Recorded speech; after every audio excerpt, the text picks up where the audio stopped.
एक गांव में रामलाल नाम का एक किसान रहता था। उसके 3 बेटे और उसकी पत्नी भी उनके साथ थी। रामलाल बहुत ही मेहनती किसान था।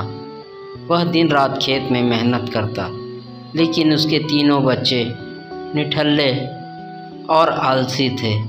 दिन भर खाना और घूमना यही उनका काम था।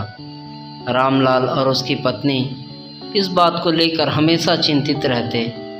रामलाल अपनी पत्नी से कहता था, अरे अब मैं बूढ़ा हो गया हूँ, पता नहीं कितने दिन और ज़िंदा रहूँगा। इन बच्चों को मैं कैसे समझाऊँ, कैसे इनको मेहनत का मतलब बताऊँ, परिश्रम करना सिखाऊँ, समझ में नहीं आता। अजी समय के साथ सब ठीक हो जाएगा। कुछ ही दिन के बाद रामलाल बीमार पड़ गया। उसे लगने लगा कि अब वह ज़्यादा दिन जीवित नहीं रह पाएगा। तो उसने अपनी पत्नी को आवाज़ दी, अजी सुनती हो, यहाँ आओ, मेरे तीनों बच्चों को बुला कर लेकर आओ। ठीक है, मैं जाती हूँ, अभी बुलाती हूँ। यह कहकर उसकी पत्नी लक्ष्मी बाहर चली गई। उसने बच्चों को आवाज़ दी, बेटे तुम्हारे पिताजी तुम्हें बुला रहे हैं। हाँ माँ, अभी आए। इतना कहकर तीनों बच्चे आ गए। तब बड़े बेटे ने कहा, बताइए पिताजी, क्या बात है, हमें क्यों बुलाया? रामलाल ने कहा, बेटा मुझे लगता है मैं ज़्यादा दिन जिंदा नहीं रहने वाला हूँ।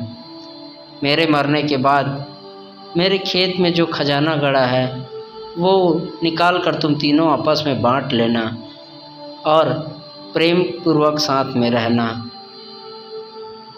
मैंने जो भी कमाई की है वो सारा पैसा अपने खेत पर ही गाड़ कर रख दिया है, मैं इसीलिए वहाँ काम करता हूँ। तीनों बेटे सुनकर चौंक गए। कुछ ही दिनों के बाद रामलाल की मृत्यु हो गई। अब तीनों बेटे हल और फावड़ा लेकर खेतों की ओर चले गए।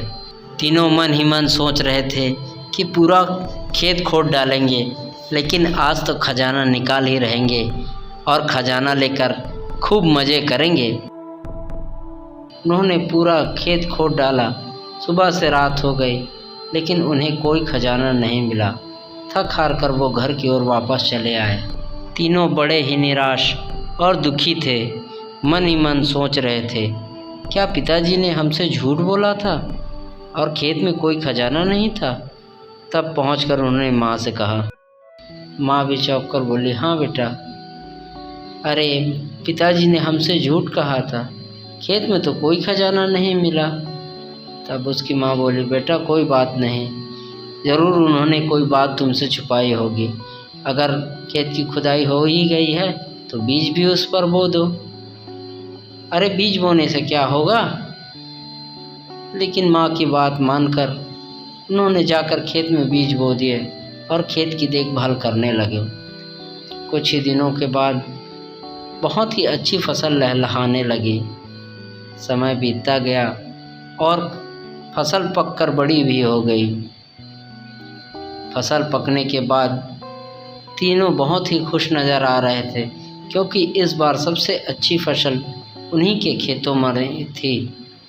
तीनों भाई खुश होकर खेतों को देखते और खेतों की कटाई करके मंडी में फसल को बेचने पहुंच गए। फसल बेचकर उन्हें बहुत अच्छी कमाई हुई।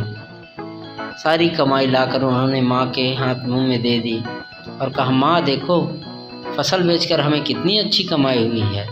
तब उसकी माँ बोली कि बेटा, यही तो वो गड़ा हुआ खजाना था जो तुम्हारे पिताजी तुम्हारे लिए छोड़ कर गए थे। मेहनत करने पर ही वो गड़ा खजाना मिलता है। अब तीनों बेटों को मेहनत का मतलब समझ में आ गया था और वो तीनों खेत पर अपने पिताजी की तरह मेहनत कर